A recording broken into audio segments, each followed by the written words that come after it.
Well, on this week's continued episode of Macquarie Street Matters, I have Dominic Perrottet, the 46th Premier in New South Wales, youngest Premier ever in New South Wales history. Is that something that you're actually conscious of, that you were so young to be Premier? It's not that young. But in all the history of Premiers in New South Wales, 45 previous Premiers, I mean, it's quite an achievement. Well, someone's got to be the youngest. Maybe you could be the oldest.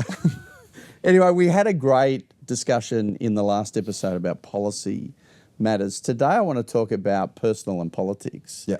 And just the reason I asked about being the youngest Premier is really, I guess, an intro into the personal. You grew up in northwest Sydney in the Hills area.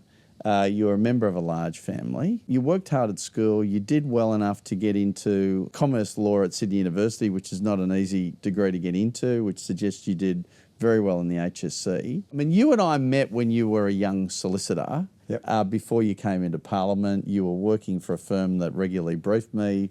We'd had no interaction politically at all, even though both of us were members of the Liberal Party.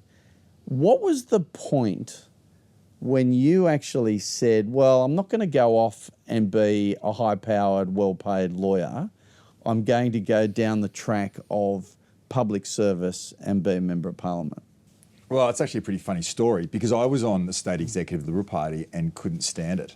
And I was working, as you say, HDY, and I had actually told Helen that I was thinking of just moving away from politics because I wanted to go to the bar. And I knew that if I wanted to go to the bar, I wanted to kind of do 3 or 4 more years in commercial litigation and solvency, then do the bar exam. Could have been one of my juniors. Yeah, it could have been. So we actually had this conversation. And then I got a call I thought it would have been within a couple of days. It was certainly within a week of that conversation. Where Michael Richardson, who was the member for Castle Hill, called me and said that he was going to retire and that he would support me in the pre-selection for Castle Hill, which was one of the safest seats going. And so I thought about it and went, well, I don't think I'm going to win this pre-selection. I was against a merchant banker. And I thought, but this would be a nice way to just get closure on the chapter. So I put everything into this pre-selection, and I think I won by like 3 votes or something. And then it went from there. I had a similar conversation. I remember saying to someone when I nominated for Ku-ring-gai that no one thinks I can win, but I'm going to give it my best bloody shot. Yeah. And then the rest is history, I guess. Yeah. Were you conscious of the impact it would have on your personal life to go into Parliament at that stage? No. I mean, I don't think you can really understand and appreciate the impact of these jobs unless you're living them. I was always conscious, very conscious, that I was not going to do this forever and that it's such a privilege to be in these roles that every day is important and you put absolutely everything into them. Now, ultimately, we ended up being in government for 12 years and I came in 2011, we were in government for that 12-year period. And was very fortunate to be able to serve in the ministry for 9 years. But I always felt I was just passing through. It's such a privilege to be to have these roles that you don't want to die wondering. You've got to put everything into it for the people of the state, and that's the kind of approach that makes it really difficult in terms of the impact that it has on you and your personal life. You were subjected to a huge amount of personal abuse, I would put it, when you became Premier. I mean, people were suggesting that you were some sort of religious nut job, that you were almost presented that you were in some sort of crazy sect having 7 children and all the rest of it. I mean, the strange thing, it seemed to me, was that you'd been in Parliament for a long time. The gallery knew who you were. It wasn't as if we were pre-selecting some sort of crazy person to be the next Premier or selecting through the party room. How did you take that? How did you feel about that sort of quite irrational criticism of you? Over time in politics, your resilience just grows, right? It's probably a sad thing in a way that because you kind of probably lose a bit of the softness, right, that most human beings actually feel. And I think, and that's probably one of the hard things about politics. But I still remember the first time I got in to Castle Hill, and you cared about what was in the local Hillshire Times, But I'll make this point. Yeah. I had never experienced in my entire life the sectarianism that happened at that point in time. Never. Ultimately, the people who are making these outrageous statements have never met you or don't know who you are. Correct. Right? And so, I remember reading some article in the Herald. It's like, who is this person? Right? But, and it's like being published as fact. And you're just like, well, I saw that. So I didn't take that personally, to be frank. I saw that as an attack on Catholics, and not just Catholics, an attack on anyone of faith. And so hopefully that period marks the end of that, and that people should be judged on who they are, what they say, rather than some kind of, someone putting you into this pigeonhole. Well, I found it strange because I'd known you for like about 13 or 14 years. I don't think you had ever had a religious religion had not sort of come into any of our interactions or any of our policy discussions or really anything. I mean, I think it's something that you obviously are very privately sincere about, but it's not something that...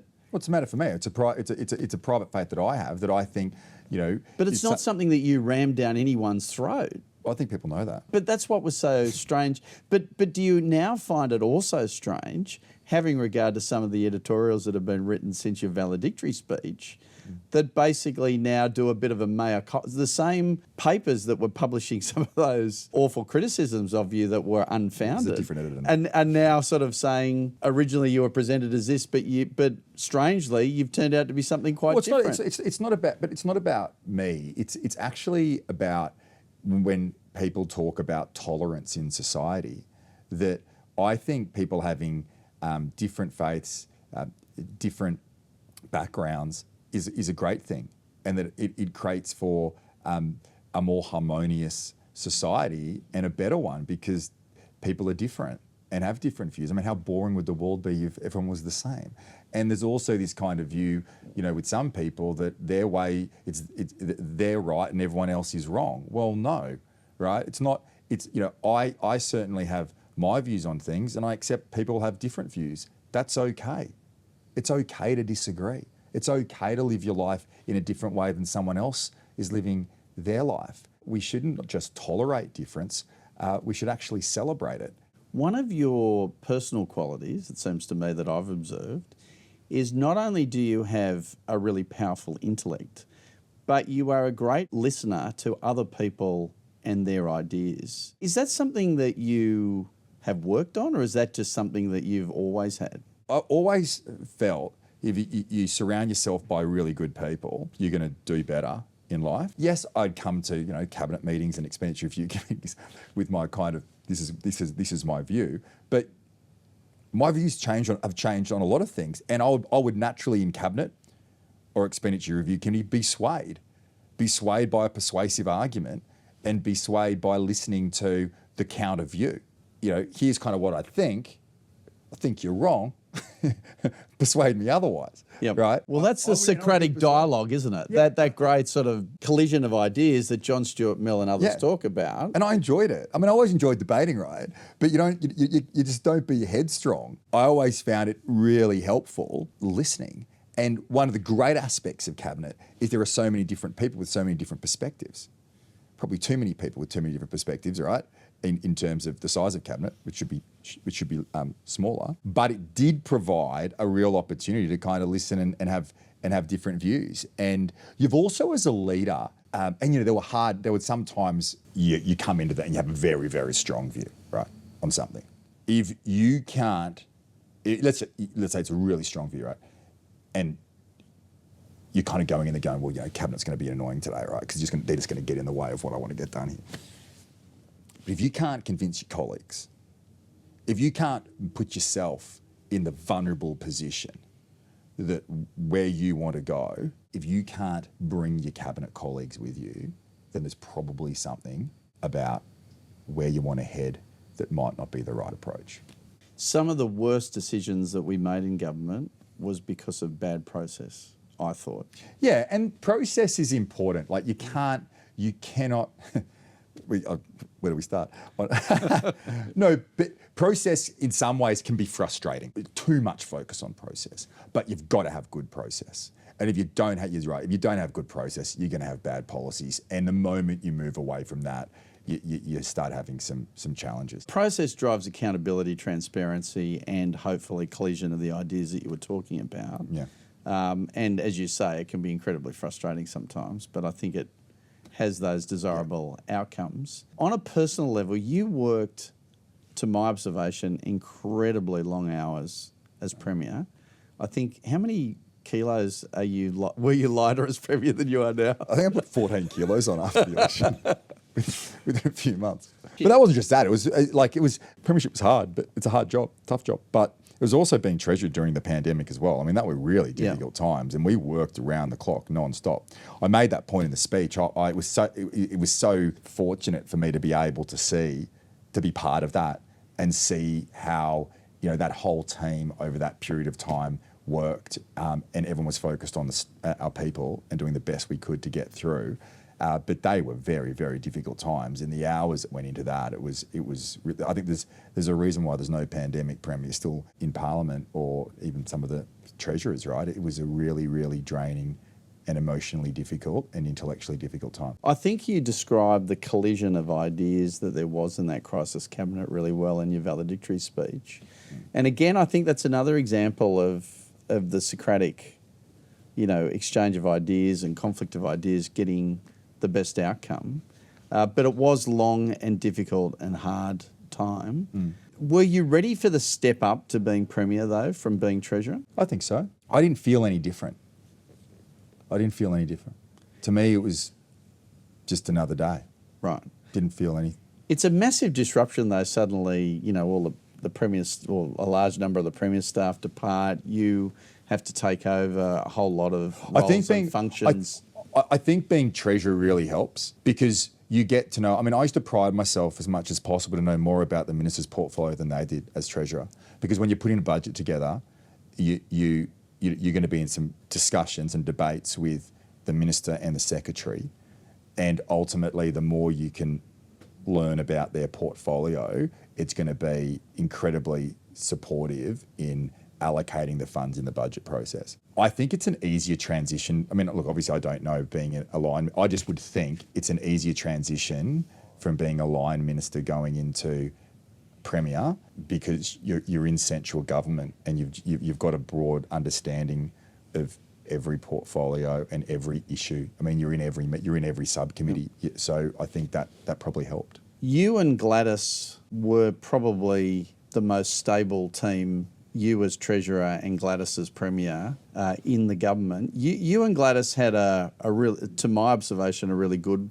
working relationship. How would you describe your relationship? That's a great one. I think we're kind of different, but I think it just worked well. She pushed me and I pushed her into kind of different ways. Like, I think between the two of us, it's very different personalities, but ultimately we worked really well together. I think she brought things that I didn't have, and I think I brought some things that she didn't have, and I think we respected each other. I was going to say, you seem to have a lot of mutual respect for each other, and I think that was probably at the core of you having such a successful working partnership. Yeah. It's a little bit like the succession of the Crown, isn't it? It must be difficult you lose a colleague in order to get your opportunity at the top job. Oh, well, that was obviously incredibly difficult time and very disruptive. We were still in the pandemic. We were just coming out of Delta, right? Yep. It didn't seem, and maybe it was because we'd had the crisis cabinet as well, and we're doing all that. To me, it just seemed like another day, and like it was just another day at work. Yeah.